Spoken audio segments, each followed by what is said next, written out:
Good morning, myself Sanju Kumar. Now we will draw the wave winding diagram for 4 poles and 34 slots. So to calculate the average pitch, we are having the formula average pitch equal to Z plus or minus 2 by T.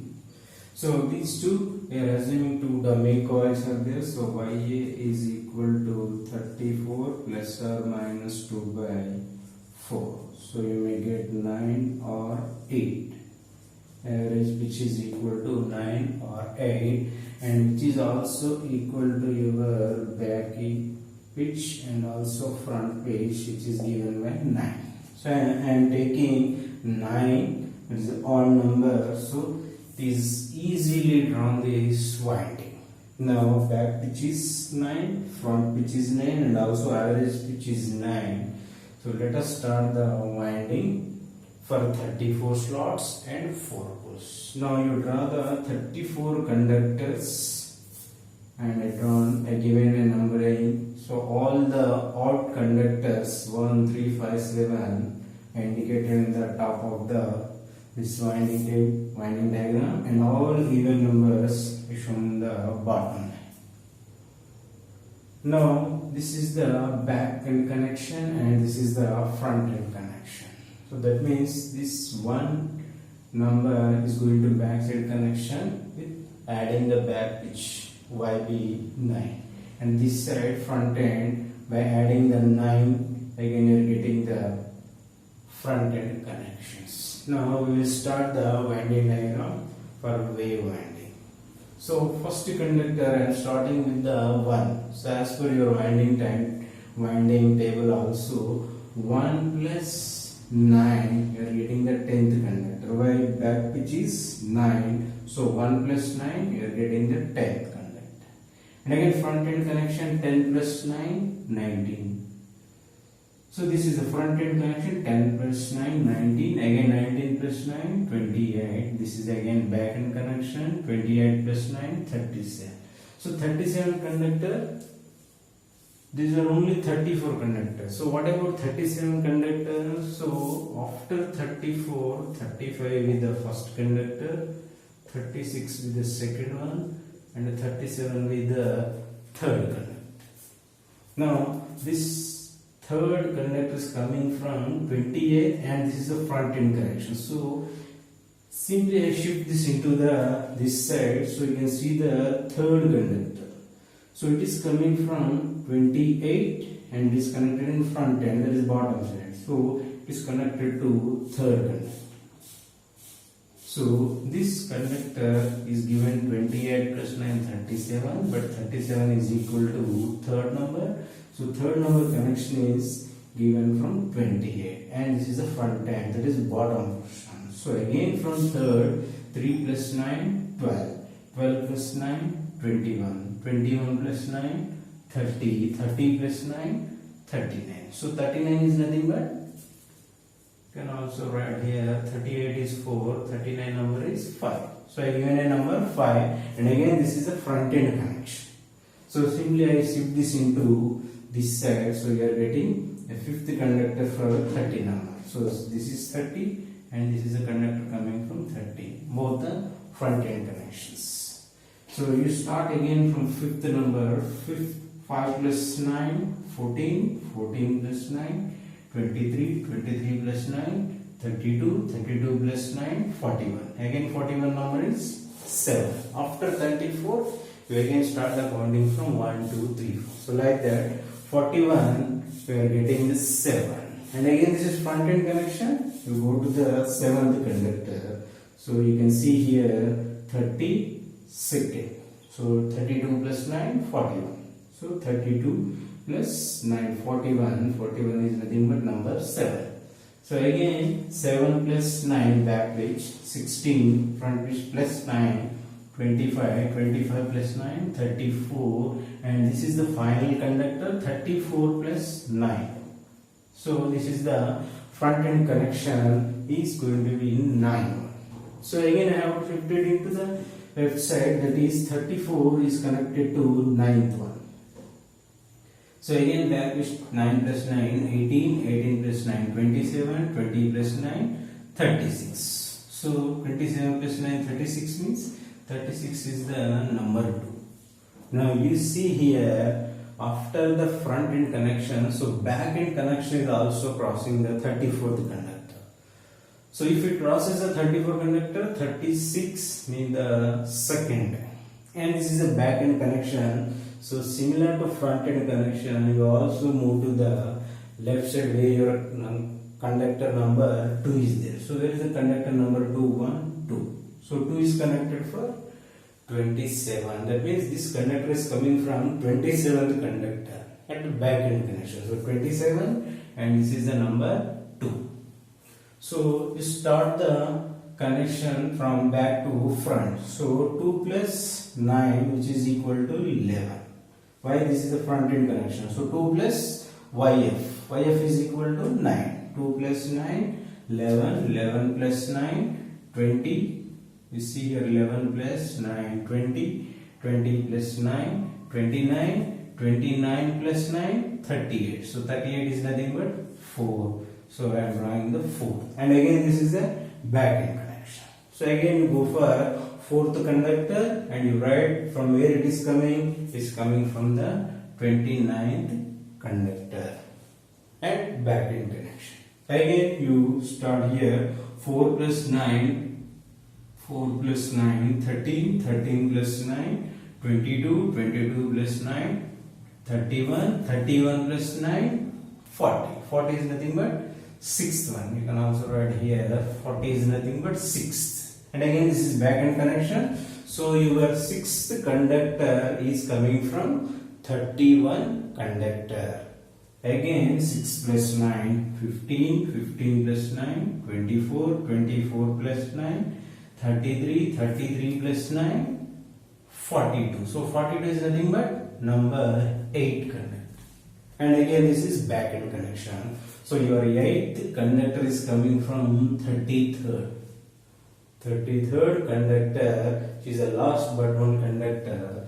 Now you again close this. 8 plus 9, 17. 17 plus 9, 26. 26 plus 9, 35. So what is the 35th conductor? This is going to be number 1. So number 1 means where we have started the actual winding, and this is front end connection. So you again get back to the front end connection. First conductor is coming from 26.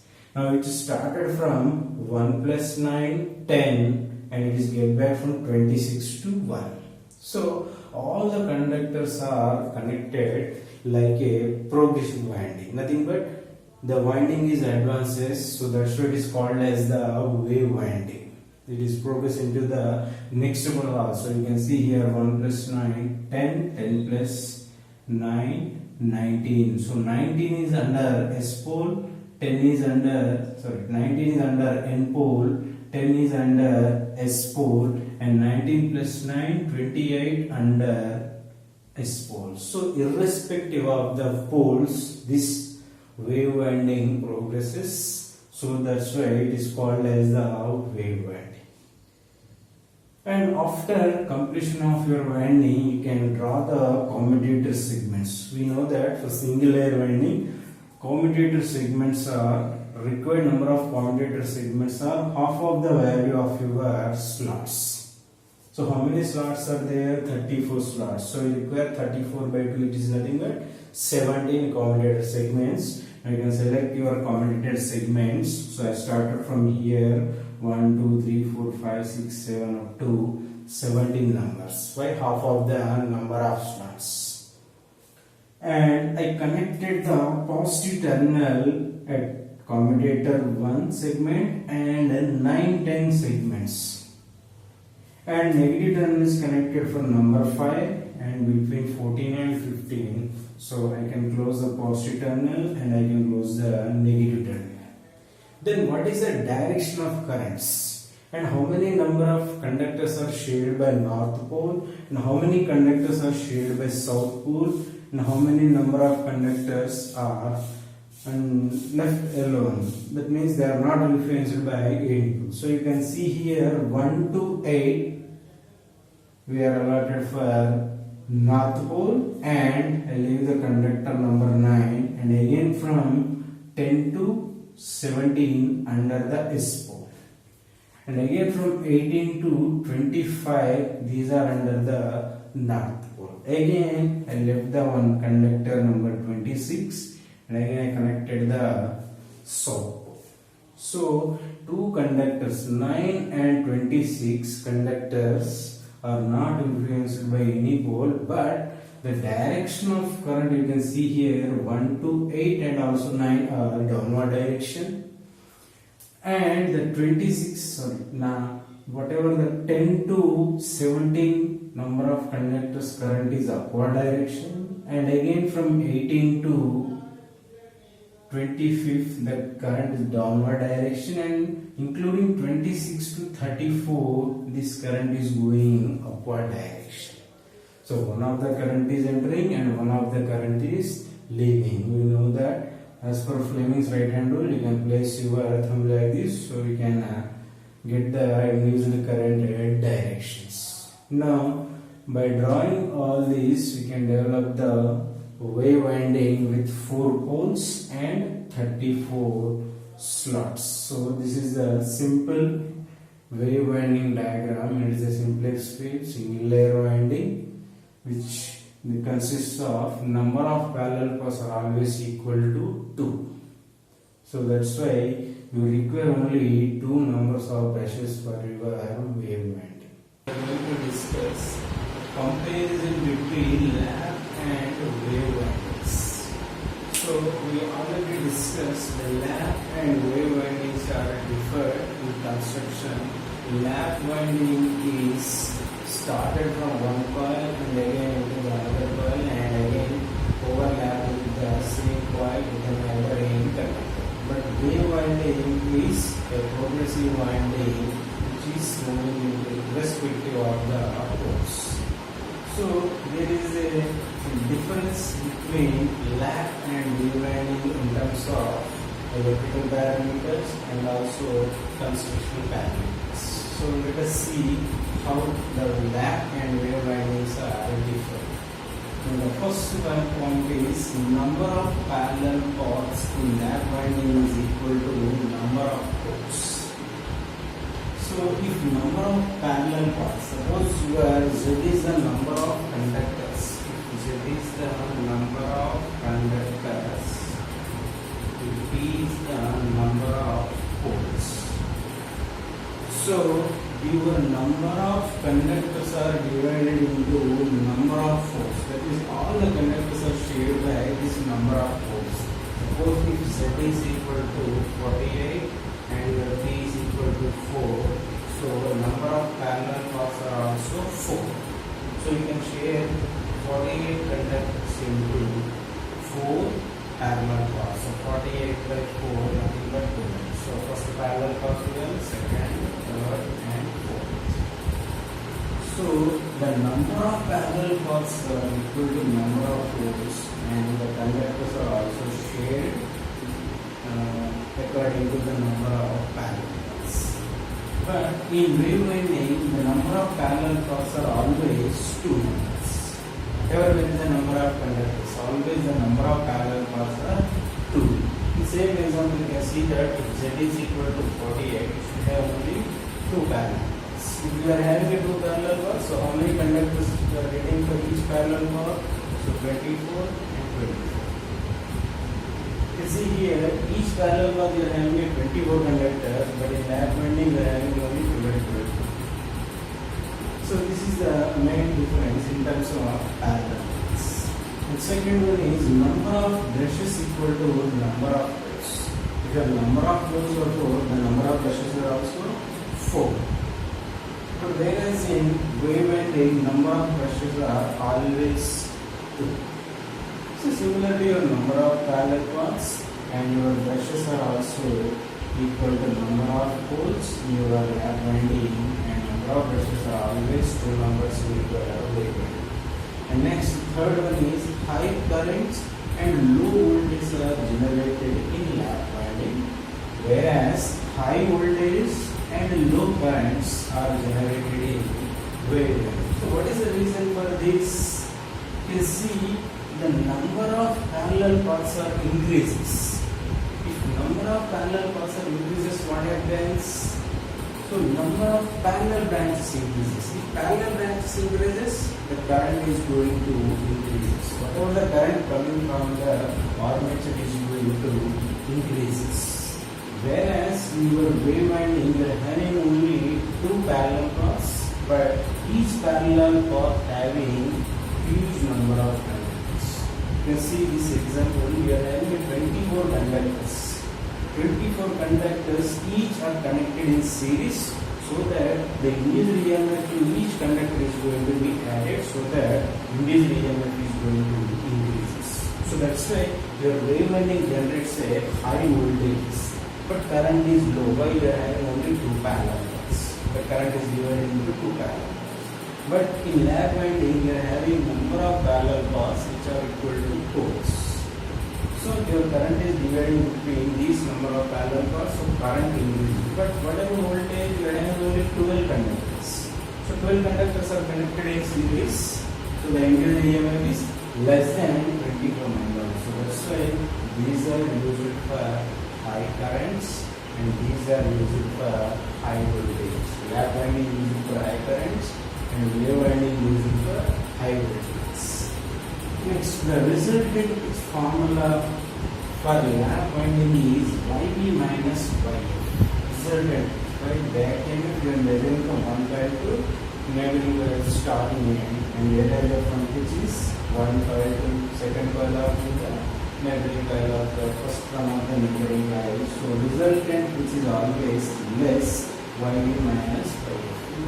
It may be a even number for this lap winding, whereas resultant which for your wave winding is YB plus YF. So why this is a progressive winding? The winding starts from here and moves here and again is coming here and again is going like this. So this is the back pitch and this is the front pitch. So both are in pitch. We are going to calculate YB plus YF is the resultant pitch. But whereas in lap winding, YB minus YF. If you see the lap winding, you can draw like this, and this coil is again coming here and going here. So like this. Now what is this?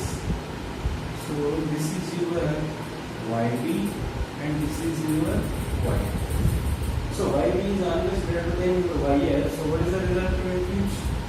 So this is your resultant pitch. YB minus YF.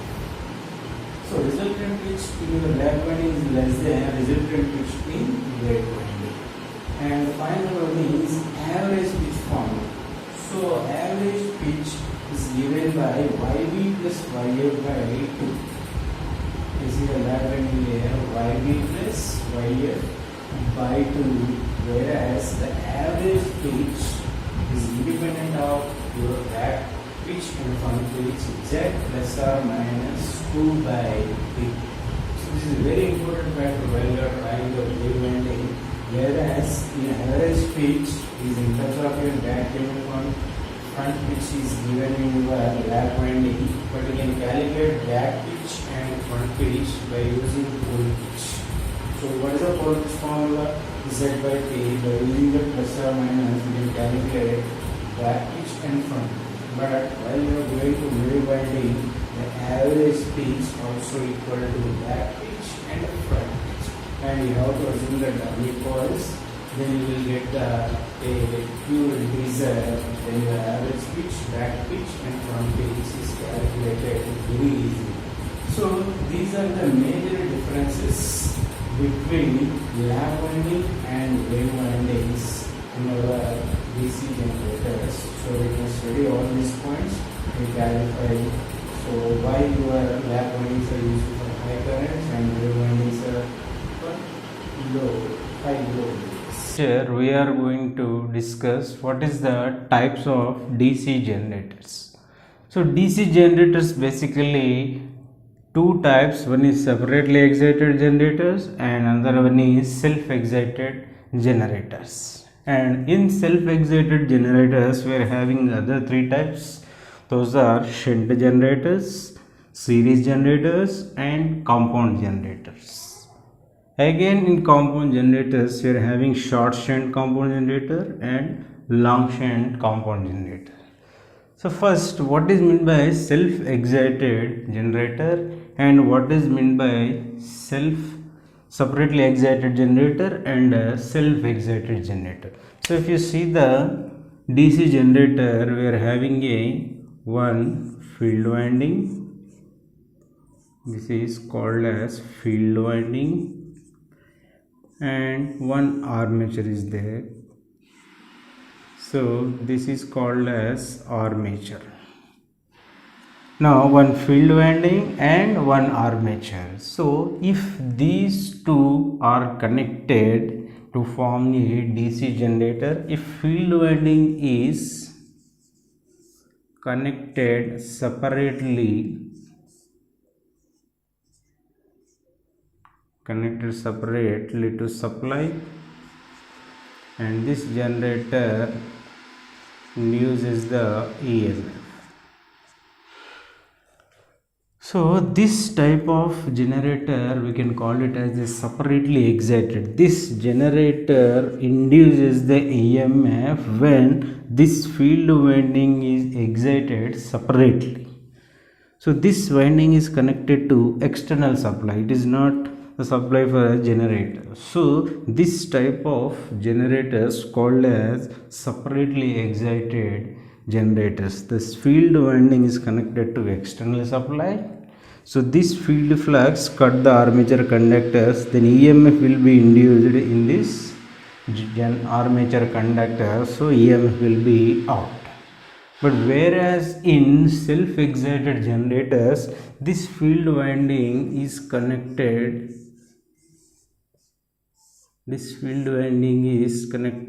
like this. So you can call it as a field winding. Now you can see here the supply is given for your this generators. The field winding itself given a supply from your generated EMF. So this flux cuts this armature conductors, EMF will be induced. So this field winding is not connected for external supply. This field winding itself creates its own flux with some residual magnetism, and which induces the EMF in this armature. So this type of generators called as the self-excited generators. So major difference between separately and self-excited generators are the field winding supply. If the field is externally connected, still the generator induces the EMF, then it is called as separately excited. The field winding itself connected to the generator terminals and it induces the EMF, then those generators called as self-excited generators. So these generators are three types: shunt, series and compound. So compound again divided into long shunt and short shunt, the connection of your field winding. So one by one we will discuss. So before going that, we will derive the expression for DC generated EMF. Now we will derive the expression for EMF in a DC generator. So we know that DC generator working on the principle of Faraday's laws of electromagnetic induction. When a conductor placed in a magnetic field, it cuts the flux, EMF will be induced in that conductor. So as per Faraday's laws of electromagnetic induction, the EMF will be induced in DC generator. So let us see what is the expression for DC generated EMF. So consider that pi is equal to flux per pole in Webers, Z equal to total number of armature conductors, and N equal to armature rotation in RPM, nothing but speed of the armature in revolutions per minute. And P is the number of poles, A is the number of parallel paths in armature.